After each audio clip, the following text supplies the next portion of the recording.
Good day everyone, welcome back again to Quantitative Methods with Simulations and Modeling.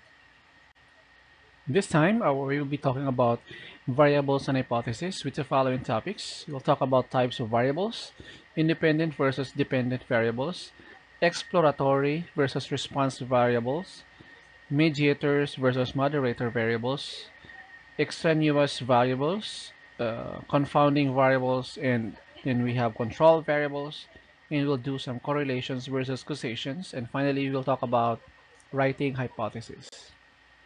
So what are the types of quantitative variables? When you collect quantitative data, the numbers you record represents real amount that can be added, subtracted, divided, and among others. And so there are two types of quantitative variables. We have the discrete and continuous variables. So what is a discrete variables or integer variables?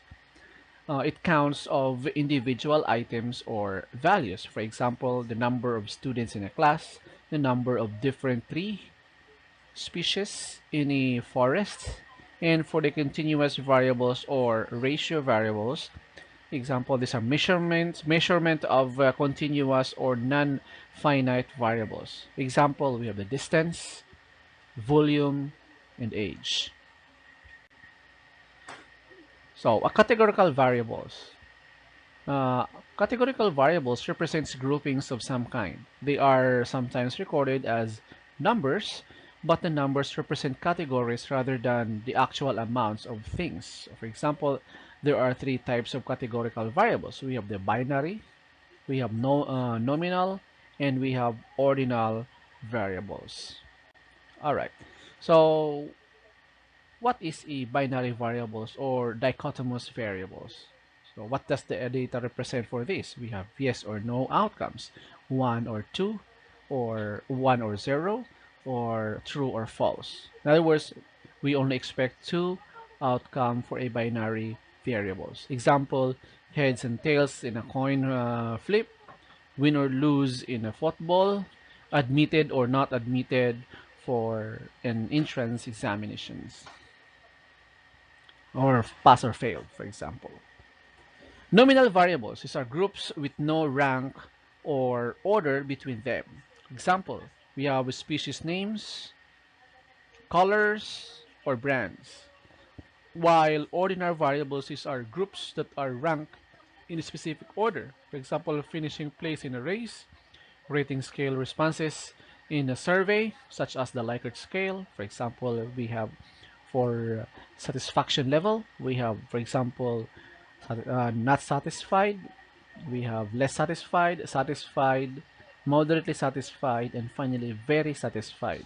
And these are labeled as 1, 2, 3, 4, and 5 respectively. What is independent versus dependent or versus control variables? Experiments are usually designed to find out what effect one variable has on another. In our example, the effect of salt addition on plant growth, for example. You manipulate the independent variable, the one you think might be the cause, and then you measure. While the dependent variable, the one that you think might be the effect, to find out what this effect might be. Now, you probably also have variables that you hold constant, like control variables, in order to focus on your experimental treatment. So we have the following types of variables. We have independent variables or the treatment variables. So what does the data represent? Variables are manipulated or you manipulate in order to affect the outcome of an experiment. For example, the amount of salts added to each plant's water. When we have the dependent variable or the response variable, variables that actually represents the outcome of the experiment. Okay, example, any measurement of plant health and growth. In this case, plant height and weighting. Then for control variables, variables that are held constant through the experiment. Example, the temperature and light in the room that plants are kept in, and the volume of water given to each plant.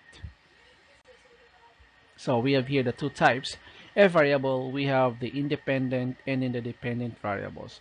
For the independent variables, there are types of treatment levels, for example, and then the outcome maybe for dependent variables, we have the blood pressure.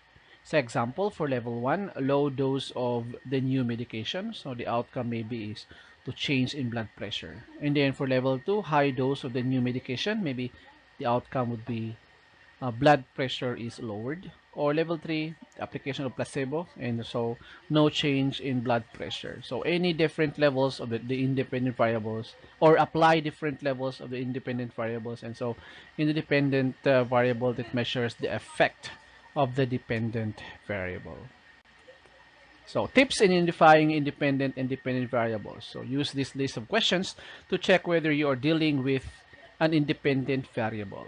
First, is the variable manipulated, controlled, or used as a subject grouping method by the researcher? Does this variable come before the another variable in time? Is the researcher trying to understand whether or how this variable affect another variable?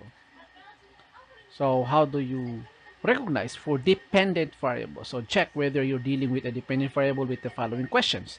Is this variable measured as an outcome of the study? Is this variable dependent on another variable in the study? And finally, does this variable get measured only after another variables are altered?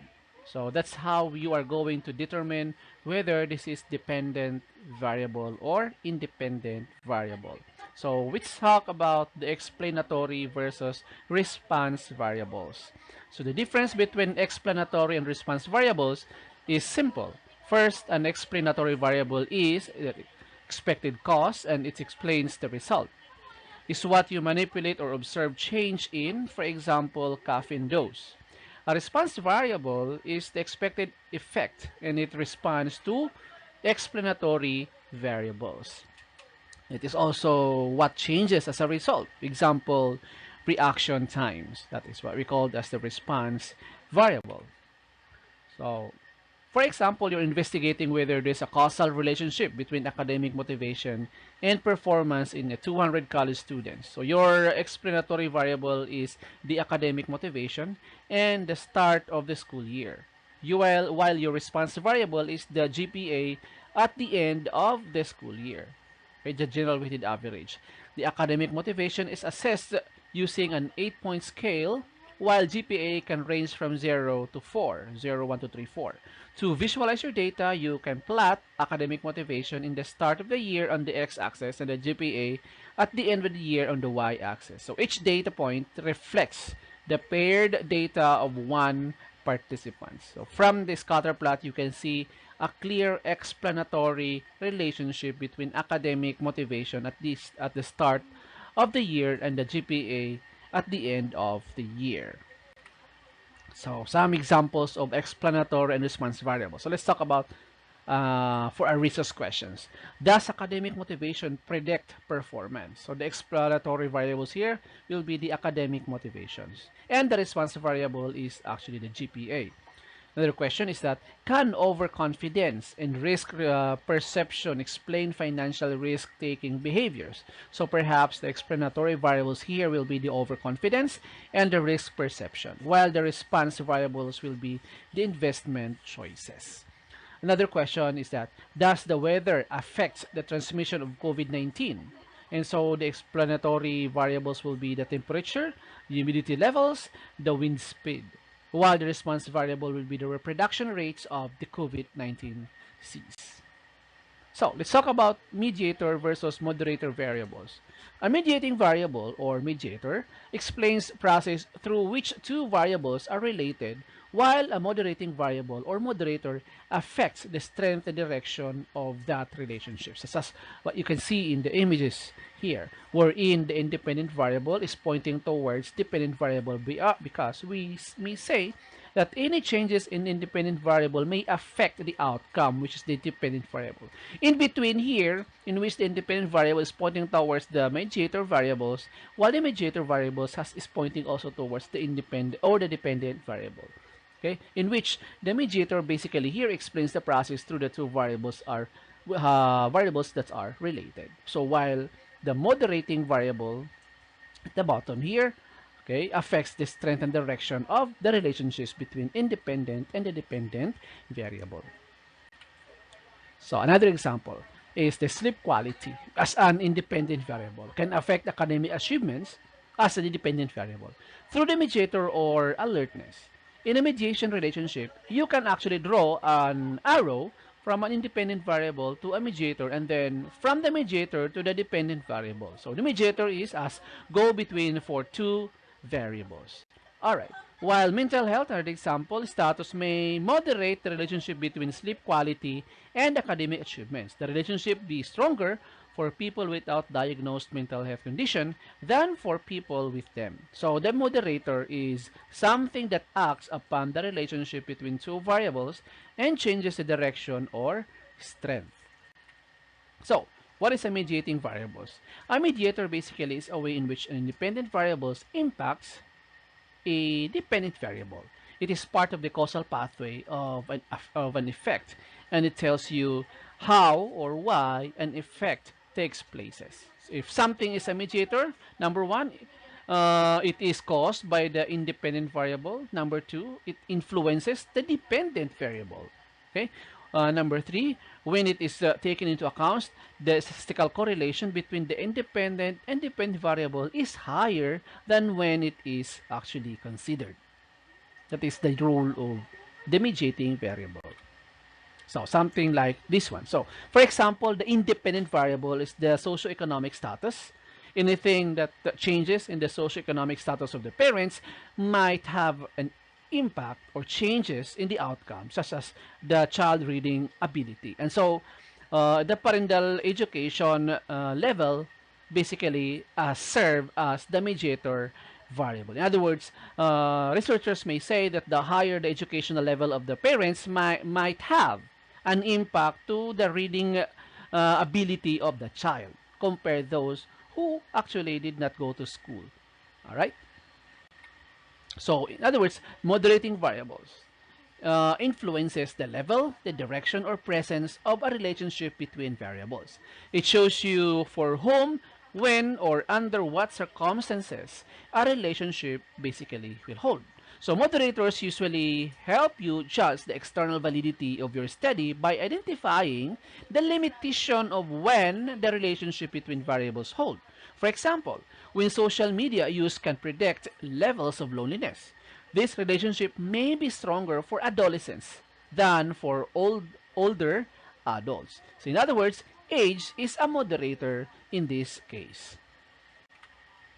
Okay, so we have here an example for a moderator variable as gender. So in other words, the work experience could have an impact or change on the salary that basically an employee received. I mean to say, they say that the more experience you have, then most likely the higher salary that you might receive. So that's gender, something to do with the number of years experience. So in other words, moderator variables as gender changes actually the direction or the impact of the work experience as the independent variable towards to the dependent variable. So let's talk about extraneous variable. It is any variable that you are not investigating that potentially affect the outcome of your research study. Okay, for example, is memory capacity related to test performance? So maybe perhaps your extraneous variables are the following. We have test taking time of day, we have test anxiety, level of the takers, and the level of stress of the takers. Another question, does sleep deprivation affect driving ability? So extraneous variables may be considered are the following. We have road conditions, we have years of driving experience, and the outside noise. So another one is, does light exposure improve learning ability in mice? So perhaps the extraneous variables are the type of mouse we have, the genetic background, and at the same time the learning environment of the mice. So extraneous versus confounding variable. A confounding variable is a type of extraneous variable that is associated with both the independent and then the dependent variables. An extraneous variable is anything that could influence the dependent variable. So, and a confounding variable influences the dependent variable and also correlated with or causally affect the independent variables. So, we have here an example. Okay, so dependent variable pointing towards dependent variable. As you can see, the confounding variable has something to do with both independent and dependent variable, whereas the extraneous variable only has an impact to the dependent variable. So, example of extraneous versus confounding variables. For example, we have having participants who work in scientific professions like in the laboratories and among others. It is a confounding variable in your study because this type of work correlates with wearing a lab coat and better scientific reasoning. So people who work in labs would regularly wear lab coats and may have higher scientific knowledge in general. So therefore, it is unlikely that your manipulation will increase scientific reasoning abilities for these participants. So take note that variables that only impact on scientific reasoning are extraneous variables in this case. So this includes participants' interest in science and undergraduate majors, while interest in science may affect scientific reasoning ability. It's not necessarily wearing basically a lab coat. So, extraneous and confounding variables in in the example a while ago. So we have the independent variable is basically wearing a lab coat, while the dependent variable is the scientific reasoning. So whether you wear a lab coat or not, there is an impact to the scientific reasoning. However, the confounding variable that's impact to both independent variables may perhaps the scientific profession. And so, the extraneous variable, which has an impact to the dependent variable, which is the scientific reasoning, is basically the interest in science. So whether you have interest in science or not, then perhaps there should be also an impact to the scientific reasoning. Let's talk about correlations versus causation variables. Correlation means that there is a statistical association between variables. So describe an association between types of variables when one variable basically changes. It is also a statistical indicator of the relationship between variables, but this covariation is not necessarily due to in a particular case. While causation means that changes in one variable brings about changes in the other. There is a cause and effect relationship between variables. So in other words, the two variables are correlated with each other and there is also a causal link between them. Okay, for example, here, IH, in this example, there is a correlation between, eating ice cream and getting sunburned because the two events are basically related. But neither event actually causes the other. Instead, both events are caused by something else, which is sunny weather. All right?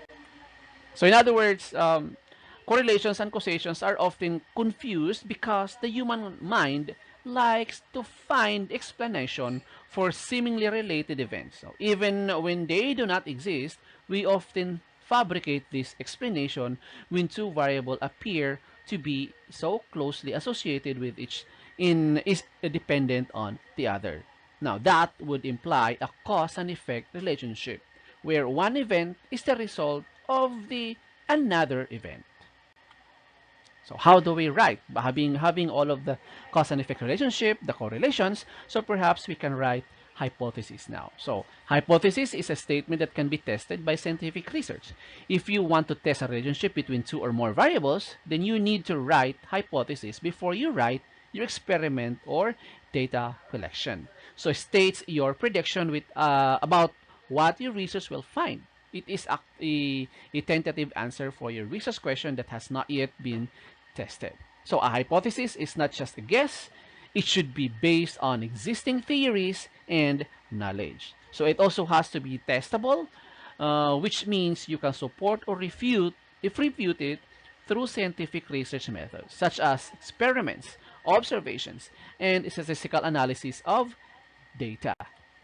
So, how do we develop hypothesis? So you have to ask the following questions.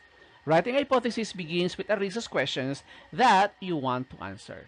The question should be focused, specific, and researchable within the constraints of your project. For example, do students who attend more lectures get better exam results?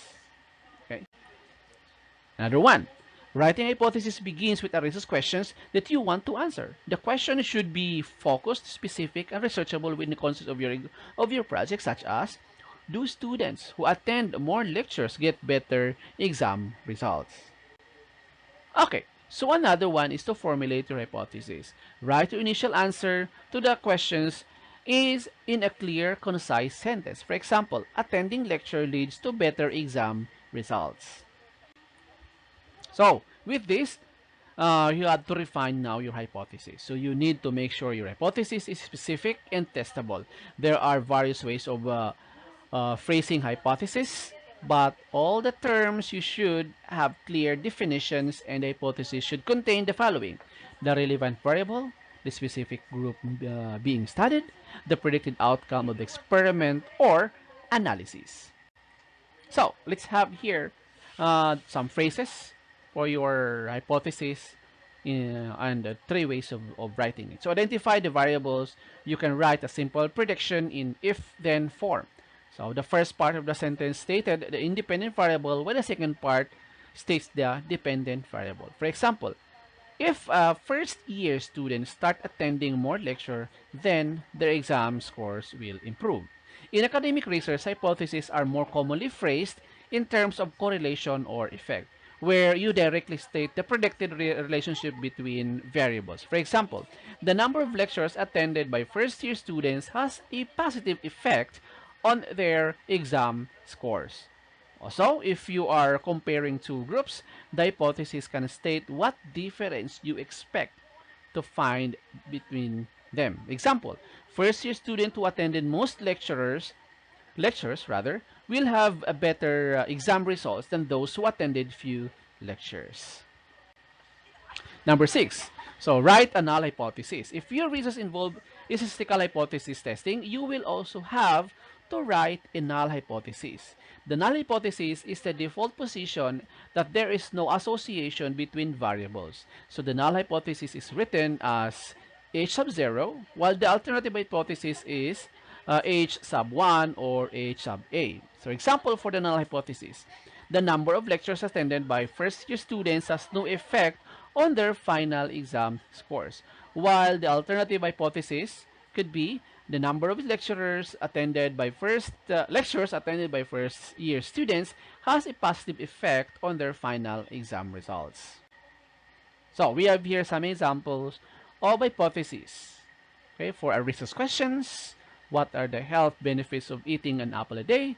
Hypothesis, maybe increased apple consumption in over 60s will result in decreasing frequency of doctor's visits, while the null hypothesis will be increasing apple consumptions in over 60s will have no effect on frequency of doctor's visits. So, and so on and so forth. So we have here examples of research questions, the hypothesis, and the null hypothesis for every research question.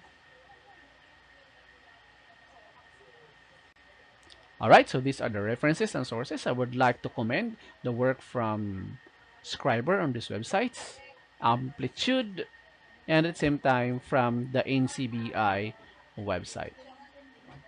So, in this lesson, we talk about variables and hypotheses.